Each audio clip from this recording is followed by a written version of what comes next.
네, 역사로 읽는 우리 과학기술. 네, 이번 주차가 3주차인데요. 이번 주차 여러분들하고 함께 팔만대장경과 장경판전이라고 하는 내용을 같이 이제 살펴보고 있습니다. 자, 2교시, 이 시간에는 물론 바로 1교시에는 도대체가 우리가 팔만대장경이라고 하는 것이 무엇인지, 거기에 담긴 의미가 무엇인지 간단하게 살펴봤고요. 바로 이 팔만대장경, 그는 어떠한 배경에서 만들어졌는지 그 배경에 대한 내용을 갖다가 같이 한 5가지 정도를 이제 살펴봤고요. 그것을 영상을 통해서 우리가 같이 살펴봤습니다. 그러면 이러한 배경을 통해서 만들어진 것이 초기의 초조대장경, 그리고 다시 처음에 1차로 거란족이 침입했을 때 만들어진 것이 초조대장경, 그리고 몽고족이 침입했을 때 이 초조대장경이 불타 없어진 것을 몽고족을 부처님의 힘으로 물리치고자 해서 만들어진 것이 다시 만들었다라고 하는 의미에서 제조대장경이라고 말씀을 드렸고요. 바로 이 다시 만든 몽골족 침입 이후에 다시 만든 제조대장경, 이것이 오늘날까지 팔만대장경이라고 하는 합천 해인사에 보관되어 있는 팔만대장경으로 전해져 오고 있는 것이죠.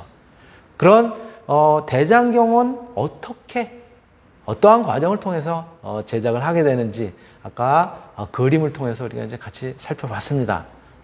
그래서 목재를 벌목하는 과정부터 시작해가지고 최종적으로 이 경판을 갖다가 인쇄를 해서 그래서 이제 제본하는 과정까지 잘 살펴봤어요. 자, 그 과정을 이번 시간에 조금 더 그림을 통해서 조금 생동감 있게 같이 한번 먼저 살펴보도록 하겠습니다. 제일 먼저 이제 대장경판을 갖다가 새기기 위해서는 나무를 갖다가, 그쵸? 나무를 갖다가 먼저 이제 베어야 되는데 우리가 벌목을 하고 그 벤 나무를 갖다 이제 운반을 해야 되겠죠. 이렇게 그 과정을 갖다 이제 나타낸 것이고요.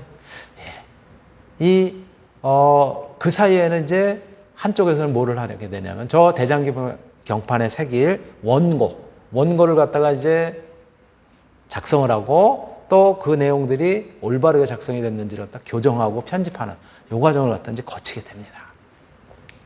그리고 이 벤 나무는 목재를 갖다 잘 말리게 되겠죠.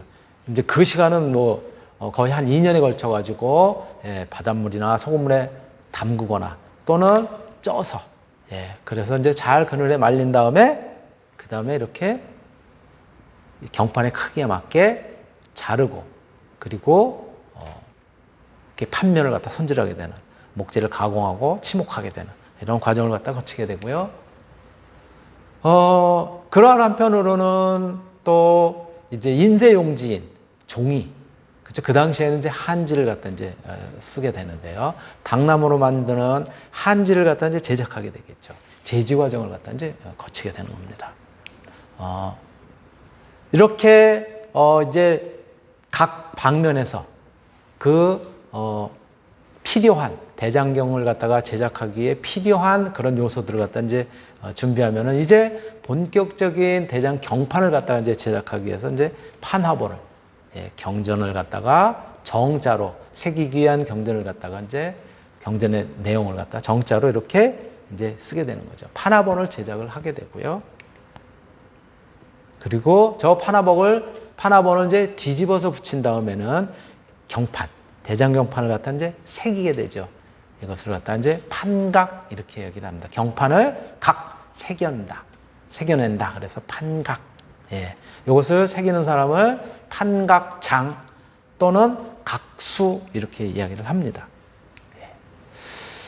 그리고 이렇게 이제 새겨내게 되면은 이 새긴 내용을 갖다가 이제 한번 찍어보는 거죠. 테스트를 하게 됩니다. 그래서 경판을 인쇄를 하게 되는데 이걸 갖다 그런데 잘못되어 있는 부분이 있다면 다시 수정을 하죠. 어느 부분이 조금 덜 새겨졌다라든가 이럴 때 이제 수정을 하게 되고 그러한 과정을 경판의 인쇄와 또 다시 수정 과정을 갖다 이제 거치게 됩니다. 이렇게 경판을 인쇄하고 난 다음에는 이제 인쇄물을 갖다가 재본을 하게 되는데 조금 전에도 말씀드렸던 것처럼 재본을 하는 과정은 이렇게 두루마리 형태로 재본을 하기도 하고요.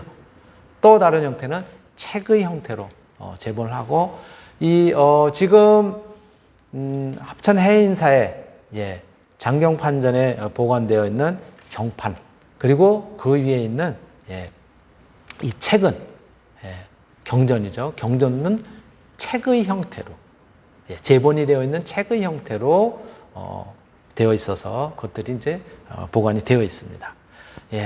이렇게 이제 인쇄를 해서 재본을 하게 되는데요. 자, 그렇다면은 우리가 이 경판의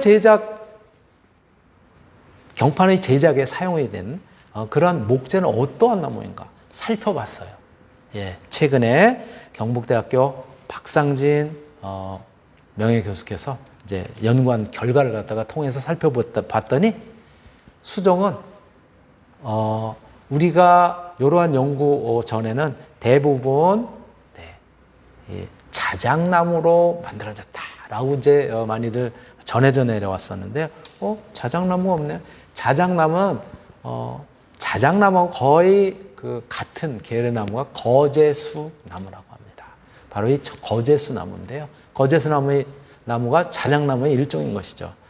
그런데 그 나무만 쓰인 것이 아니라 그거는 일부였다. 가장 많이 쓰인 나무는 우리나라에 산에 가면 어디에나 봄이면 쉽게 찾을 수도 있고 또 산에서 꽃을 피우는 산뻗나무랍니다. 그래서 전체 대장경판 209판을 갖다가 분석을 했는데요. 전체 대장경 8만 판이 넘는 이 대장경판을 갖다 조사를 할 수는 없고 그 중에 샘플을 209판을 갖다 조사를 했더니 그 중에 산뻗나무가 135장, 거의 한 60% 이상 차지했다고 합니다. 그리고 두 번째로 많았던 것이 돌배나무, 돌배. 여러분들 많이 들어봤죠? 돌배. 아가베라고도 표현하죠. 산에서 이렇게 야생으로 자란 배나무예요. 이것이 32장. 그리고 자작나무와 같은 계열인 거제수나무가 18판. 그리고 우리나라 산에 가면 또 여기저기에 봄에도 하얀 꽃을 피우게 되는 층층나무라고 하는 나무가요. 이렇게 층을 져서 이렇게 가지들이 뻗어요. 그래서 층층나무라고 하는 것이 12판. 그리고 단풍나무의 일종인 고로쇠나무가 6판. 후박나무, 사시나무 이런 것들이 각각 포함이 되어 있고 가장 많은 것이 산뻗나무였다. 그리고 돌배나무, 거제수나무 이런 이제 순서로 되어 있다라고 이렇게 이제 알려졌습니다. 여러분들 이렇게 뭐 얘기를 해봐야 산뻗나무가 뭐야? 알 수가 없을 것 같아서요. 제가 조금 더 자세하게 그 나무를 갖다가 좀 한번 여러분들한테 알기 쉽게 사진을 갖다가 보여드리도록 하겠습니다. 먼저 3번나무예요. 3번나무는 이러한 벚나무는 벚나무인데요. 우리가 가로수라든가 이런 걸로 많이 심은 벚나무는요. 사실은 왕벚나무예요. 왕벚나무의 경우에는 꽃이 먼저 핍니다. 그런데 이 산벚나무는 우리나라 산에 가면은 어디에나 흔하게 있는 그러한 이제 산에 피는 이제 벚나무예요. 이렇게 흰색을 갖다 피기도 하고요. 조금 전처럼 연분홍을 갖다가 이제 피기도 하는 연분홍 꽃을 갖다 피기도 하는데 조금 전에 보셨던 거나 지금 보는 거나 보면은 뭐예요? 잎사귀가 같이 있어요. 잎사귀하고 꽃이 같이 나옵니다. 이것이 산벚나무예요. 그리고 이게 가장 대장경판을 갖다 제작하는데 많이 쓰였다고 하는데 왜 그랬을까요? 나무는 겨울 같은 경우에는 잎사귀가 떨어지고 그러면은 어떤 나무가 어떤 나무인지 잘 구분이 안 될 수도 있잖아요. 그런데 이렇게 꽃이 피는 벚나무 같은 경우는 겨울이라고 하더라도 늘 봐왔었던 나무이기 때문에 쉽게 구분할 수가 있어요. 그리고 이른 봄에 나무를 갖다가 벌목을 하고 한겨울에 추울 때 이걸 뭐 바닷물에 담그고 이 너무 과정이 이제 고난하고 힘들잖아요. 그러니까 이른 봄부터 이제 시작을 할 텐데 이른 봄에 처음 꽃을 피우게 되는 나무가 산벚나무라서 아마 그래서 가장 많이 쓰였을 것이다. 나무도 찾기 쉬웠고 또 산벚나무의 경우가 아주 적절한 강도와 또 무르기를 갖다 가지고 있는 경판은색이기에 아주 적합한 그런 나무였다고 해요. 3번 나무가 가장 많았고요. 두 번째가 뭐냐면 아까 보신 것처럼 돌배나무예요. 이렇게 이른 봄에 백꽃이 하얗게 피는 그런 나무고요. 이 백꽃을 하얗게 핀 이 돌배나무의 경우는 저렇게 배를 갖다가 열매로 맺게 되는데 저 배의 크기는 우리가 이렇게 과일로 먹게 되는 배보다는 아주 작습니다. 그래서 돌배 또는 크기가 작다 그래서 아가배 이렇게도 표현하죠. 이 배나무도 이제 3번 나무 다음으로 많이 쓰였다는 것이죠. 돌배나무 같이 보셨고요. 그리고 세 번째가 거제수나무예요.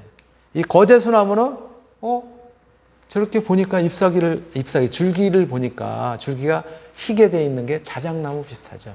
근데 자작나무의 경우에는 흰색에 가깝고요. 이제 그 껍데기가. 이 거제수나무의 경우에는 우리나라에 이제 많이 분포를 하고 있는데요. 우리나라는 그야말로 저 자작나무의 본산인 시베리아보다는 조금 따뜻하잖아요. 그래서 자작나무와 같은 계열인 저희 거제수나무인데 저 나무의 경우에는 약간 이 연노란색, 연노란색의 그런 이제 숲이 즉 나무 껍데기 색깔을 갖다 이제 띈다고 합니다. 이 거제수나무예요. 열매는 이런 열매들이 이제 맺기도 하고 꽃을 피우는 거죠. 자작나무하고 거의 비슷합니다. 그리고 세 번째로 많이 배우는 것이 층층나무라 그러는데 제가 좀 전에 설명을 드렸을 때 나무 가지가 층으로 1층, 2층 이런 식으로 자기네들끼리 서로 부딪히지 않으려고 층을 이렇게 이루면서 이제 가지가 뻗어나요. 그래서 이렇게 층을 이룹니다. 층을 이루는 형태로 가지가 뻗어난다. 그래서 층층나무 이렇게 붙여져 있는 거예요. 이것이 꽃이 활짝 피게 되면은 이렇게 흰색 꽃을 갖다 피우게 되는데 꽃을 피운 그런 나무의 모습을 보더라도 이렇게 층으로 그렇죠? 가지가 뻗어지잖아요. 그래서 층층나무 이렇게 이야기를 하고요. 또 층층나무 다음으로 이제 쓰여진 것이 바로 고로쇠나무인데요. 고로쇠나무는 여러분들이 많이 들어봤을 거예요. 고로쇠 수액, 그렇죠?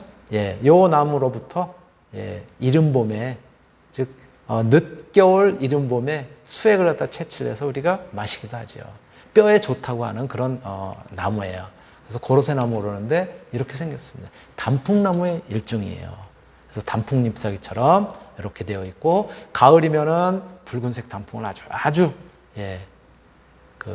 아름답게 이렇게 내 보이곤 하는 그런 이제 나무이고요. 고로쇠나무. 이러한 모습을 갖다가 그렇죠? 단풍나무입니다. 단풍나무의 종류도 여러 가지가 있거든요. 그래서 그 중에 하나인 고로쇠나무. 이것도 이제 경판을 제작하는데 쓰였다고 하고요. 또 그 양이 그렇게 많지는 않지만 후박나무. 남부지방에 가면 이 후박나무들이 있어요. 목련하고 비슷한 그런 이제 목련나무, 목련꽃을 피우는 그 나무하고 비슷한 남부지방에서 주로 이제 잘 자라는 요것도 상록수예요. 사철 푸른 그런 이제 색깔을 갖다 띄우는 그런 이제 나무인데요. 이런 후박나무. 조금 꽃을 피우는 봄의 모습은 이런 모습을 갖다가 이제 띄우게 되고요. 산에도 야산에도 이 남쪽 지방에는 있는 나무고요. 그리고 이제 조사한 수종에 이제 포함된 것 중에 가장 수가 적었던 것이 뭐냐면은 사시나무예요. 사시나무는 왜 사시나무일까요? 우리가 사시나무 떨듯하다 그렇게 이야기를 하잖아요. 이 나무 잎사귀가 바람이 조금만 불어도 이렇게 떨리게 됩니다. 바로 이러한 나무 잎사귀인데요. 요거는 이러한 계열이 뭐냐면 우리가 이야기하는 미루나무 여러분들 많이 이제 들어봤죠? 또는 포플러, 포플러 나무 이러한 것이 이제 같은 계열의 나무고요. 요즘은 우리나라에 그 녹화를 위해서 한때 많이 심어졌던 것이 이제 은수원 사시라고 하나. 그런데 그게 봄이면 꽃이가 날리면서 그러면서 하얗게 이렇게 마치 이제 솜털이 날리는 이제 그러한 그 모습을 갖다가 보이고 그래가지고 이 호흡기에 나쁜 영향을 미친다 그래서 요즘은 이제 심지는 않습니다. 그런데 이게 바람이 불면 파르르 떨려서 이게 사시나무, 그래서 사시나무 떨듯하다라고 하는 그런 이제 이야기도 이제 거기서 나온 건데요. 이게 사시나무예요. 예, 이러한 모습을 갖다가 이제 가지고 있는 이런 나무들인데요.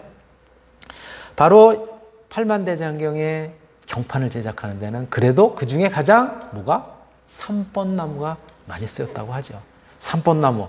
어떻게 대장경판을 갖다 제작하는데 활용이 되게 됐는지 그거 한번 살펴보겠습니다. 영상으로 볼게요. 이른 봄 분홍빛 꽃을 흩뿌리는 나무. 지리산에도 거제도에도 산벚나무는 흔한 나무였다. 한때 자작나무로 알려진 목판 팔만대장경판의 목재는 산벚나무가 60% 이상 쓰여진 것으로 최근 밝혀졌다. 그 조직이 너무 단단하지도 너무 무르지도 않아 산벚나무는 경판으로 사용하기 좋은 재질을 가졌다. 경판재로 쓸 나무. 나무는 진액이 빠지는 겨울에 구한다. 우리는 지리산 인근에서 경판재로 쓸 수 있는 산벚나무 한 그루를 찾았다.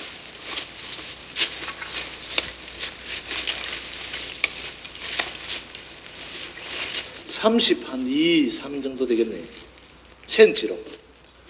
근데 주위에 있는 나무들은 건대 자라는 나무들이라 가지고 곱게 자라는데 이 나무는 아마 수령이 좀 되니까 그래서 이 근처에는 유독 삼번나무 큰 게 한 그루만 지금 존재하고 있는 것 같습니다.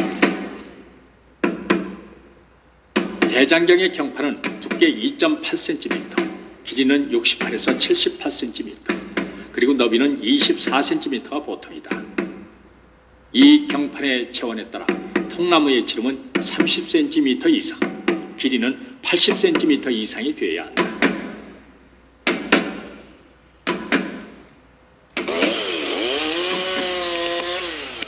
산림청의 허가를 받아 우린 이 산벚나무 한 그루를 베기로 했다.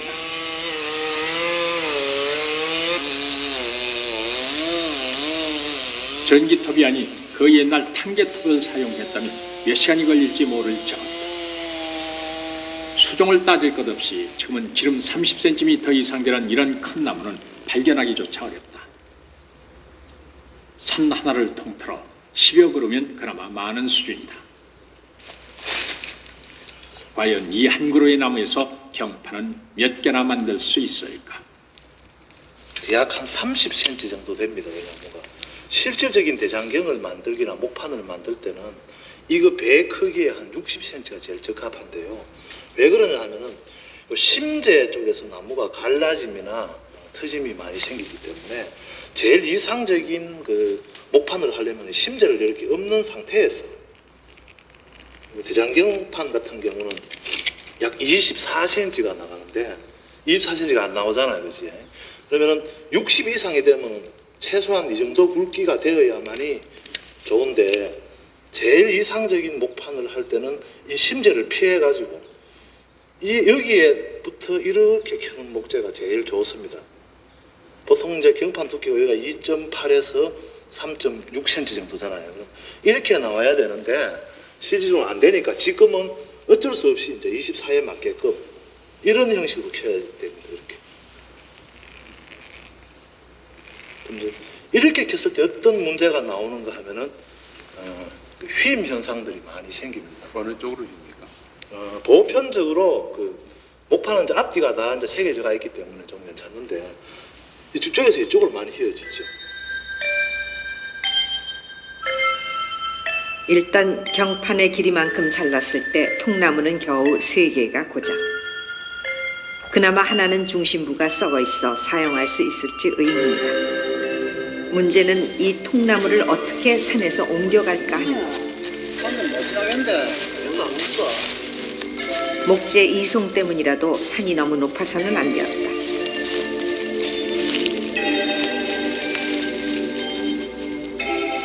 벌채만으로도 인력 수요는 엄청났을 것이다. 나무는 겉으로 보이는 것과 속은 또 다르다. 겉보기에는 멀쩡한 것이 속으로는 썩어 있다. 결국 지름 30cm 산벗나무에서 자른 통나무는 3개. 여기서 얻은 쓸만한 경판제는 겨우 6장뿐이었다.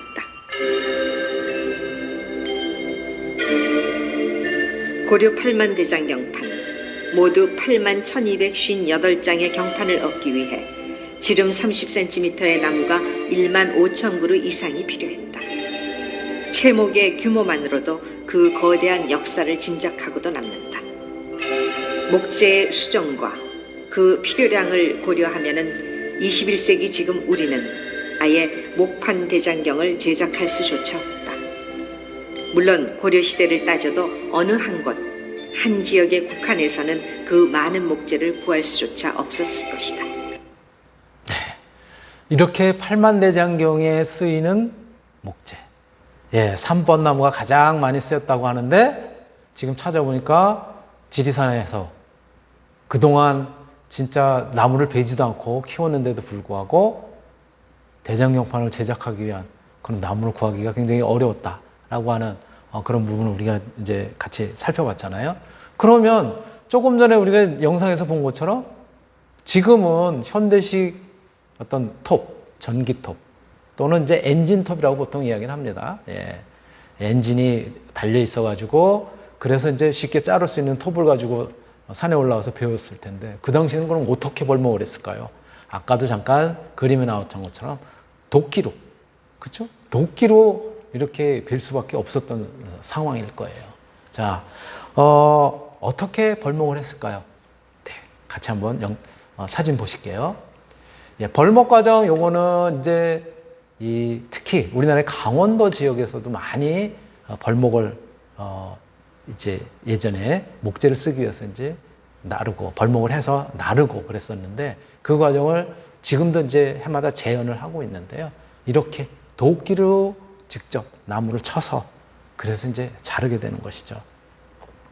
그리고 이렇게 이제 벌목을 한 나무는 사람들이 져서 그래서 높은 데서부터 아래쪽으로 이제 이동을 하게 되겠죠. 이렇게 하나씩 져서 또는 굴려서 이동을 하게 됩니다. 비스듬히 이제 경사면이니까는 그래서 목재를 갖다가 밑으로 밀어내리는 그런 과정을 거쳐가지고 결국은 다른 곳으로 이동시키기 위해서 이것을 이제 운반을 해야 되는데 이 평지 가까운 데는 이렇게 직접 몇 사람이 매달려서 져서 그리고 강이 있을 경우에는 얘네들을 갖다가 강가까지 가지고 가서 저렇게 뗏목을 갖다 이제 직접 만들어서 그래서 예를 들어서 중부지방에서 뭐 해인사 근처까지 가져가서 뭐 새긴다라든가 이런 경우에는 바다를 통해서 가거나 강을 통해서 뗏목을 이용해 가지고 그래서 이제 운반을 하고요. 배를 통해서 이제 운반을 했겠죠. 그리고 또 한편으로는 이 운반하는 과정에서 이렇게 뗏목을 갖다 만들지 않고 아무리 찾아봐도 이게 목재를 갖다가 이렇게 소달구지를 이용해서 운반하는 그러한 모습의 사진을 제가 구할 수가 없어요. 그래서 이렇게 지금도 저 이제 시골 지역 같은 데 가면은 소달구지를 이용해서 저렇게 건초를 갖다가 이용하거나 운반하거나 하는 그런 모습으로 대체를 해봤습니다. 이렇게 운반을 하고, 그쵸? 소달구지를 이용해서 운반을 하고, 그 다음에 나무를 잘 이제 손질을 한 다음에는 그런 다음에는 이제 우리가 바로 이제 무엇을 하게 되냐면은 이제 새기는 과정에 들어가게 되는 거죠. 그래서 운반을 하고 나무를 잘 다듬은 다음에 이제 경판을 새기게 되는데 경판에 새기는 과정은 이 가공이 된 잘 판면을 갖다 다듬은 그 판면 위에 파나본을 뒤집어서 붙입니다. 아까 말씀드렸던 것처럼 뒤집어서 붙이고 그 위에 다시 한번 풀칠, 찹쌀풀을 갖다가 이렇게 발라서 파나본을 붙이게 됩니다. 그리고 이제 건조시키고요. 또 붙인 다음에는 사실 더 잘 보이게 하기 위해서는 기름을 갖다가 들기름을 갖다 발라요. 새기기 직전에 식물성 기름을 얇게 발라서 글씨가 아주 잘 보이도록 그렇게 이제 하게 되고요. 가장 중요한 공정으로는 이때부터 이제 새기는 공정에 들어가게 되는데요. 망치 또는 마치. 망치는 이제 쇠 뭉치가 이제 새로 되어 있는 거고 마치는 이제 거기가 나무로 되어 있는 거고요. 망치나 마치, 창칼, 평칼, 조임새 등등의 다양한 그런 이제 새기는 기구들 여기 밑에 있죠. 그렇죠? 저렇게 나무로 되어 있는 망치, 쇠로 되어 있는 망치, 그렇죠? 예. 그리고 판화본을 붙인 다음에 새긴다고 그러는데 판화본은 경판본의 책판을 새길 때 판목에 뒤집어서 붙여서 비쳐 보이는 대로 새길 수 있도록 얇은 종이에 진한 목으로 경전을 갖다 잘 새긴 그 이제 원고인 것이죠. 이것을 이제 판화본 이렇게 이야기를 합니다. 그래서 이렇게 판화본을 이제 붙인 다음에 이제 새기기 과정이 이제 들어가게 되게 될 텐데요. 경판을 새기는 이 판각을 하게 되는 그 과정은 경판 새기기 기법은요. 죄송합니다. 경판 새기기 기법으로는 양각, 즉 인쇄하고자 하는 면을 갖다 돌출되게 새기는 기법을 갖다가 양각 이렇게 이야기하죠. 그리고 인쇄하고자 하는 면이 이렇게 움푹 파이게 몰입이 되게 새기는 각법을 갖다 음각 이렇게 이야기를 하죠. 음평각은 뭐냐면 새기고자 하는 부분을 도려낸 후에 다시 그 부분을 평칼로 이렇게 잘 다듬어내는 그런 것들을 갖다가 이제 음평각 이렇게 이야기를 하고요. 음양각은 새기고자 하는 부분의 가장자리를 음각으로, 음각이라고 하는 것은 안쪽 이렇게 찍어내고자 하는 면들이 안쪽으로 들어가 있는 거죠. 음각으로 도려낸 후에 중앙 부분을 자연스럽게 이제 살려두는 그런 이제 각법이고요. 양환각이라고 하는 것은 양각인데요. 돌출되게 새기는데 그 기법에서 돌출된 부분을 끝면이 너무 날카롭게 새기는 것보다 약간 동그랗게 굴려주는 그런 이제 각법이라고 그렇게 이야기를 합니다. 자, 그러면 이렇게 이제 경판을 새기게 되는데 도대체 팔만대장경을 새기기 위해서는 얼마나 많은 사람들이 동원이 됐고 그 새기는 과정은 어떤지 그걸 갖다 우리가 한번 같이 팔만대장경을 갖다 새기는데 얼마나 많은 사람들이 동원이 됐을까라고 하는 부분에 대한 영상을 같이 한번 보시겠습니다.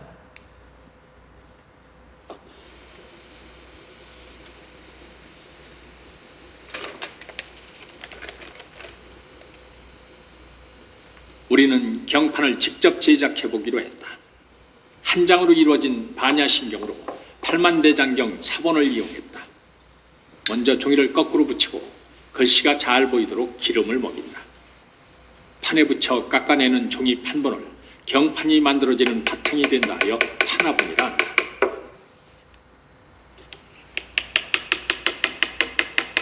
기름이 마르면 판화본과 함께 깎기 시작하는데 한자 한자 보통의 정성으로는 가능한 일이 아니다. 이 한 장 경판 제작에 무려 열흘 이상이 걸렸다.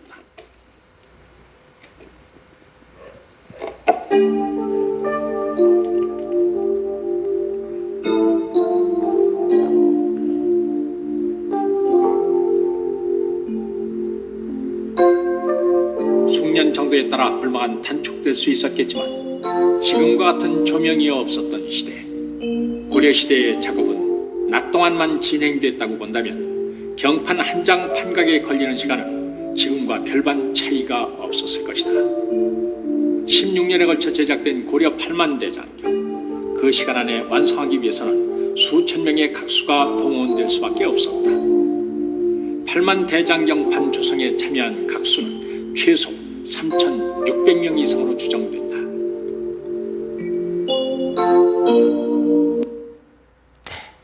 이렇게 나무를 필요한 경판을 만드는데 필요한 나무를 갖다가 벌목을 하고 운반을 하고 다듬은 다음에 실제로 이제 경판을 갖다가 제작을 하는 이제 각을 갖다 이제 하는 것이죠. 이렇게 이제 각을 하는데 현대 한번 그 어느 정도 시간이 걸리는지 이런 것들을 갖다가 직접 만들어서 해보니까는 대략 하루 종일 걸리니까 하루 종일이 아니라 10일 정도 걸렸다고 하잖아요. 그렇죠? 팔만대장경 중에 하나인 반야심경을 새기는데 한 판을 갖다 새기는데 그 정도 걸렸다고 하는데 8만 판을 갖다 새기는 데는 대략 3,600명이 동원이 됐을 것이다 라고 추정을 하는데 그거보다 더 많을 수도 있는 거죠. 예.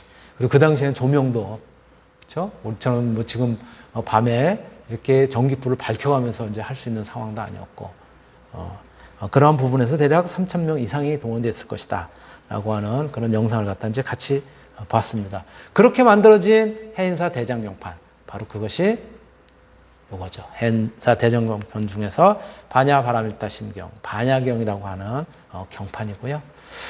네, 우리가 또 이렇게 해인사 대장경판 8만 대장경을 갖다가 나무를 벌목하고 또 그 벌목한 나무를 갖다가 다시 다듬고 그리고 새겨내는 그런 과정을 갖다가 같이 한번 영상을 통해서 살펴봤습니다. 시간이 꽤 됐네요. 잠시 쉬었다가 지속하도록 하겠습니다. 2교시 이걸로 마치도록 하겠습니다.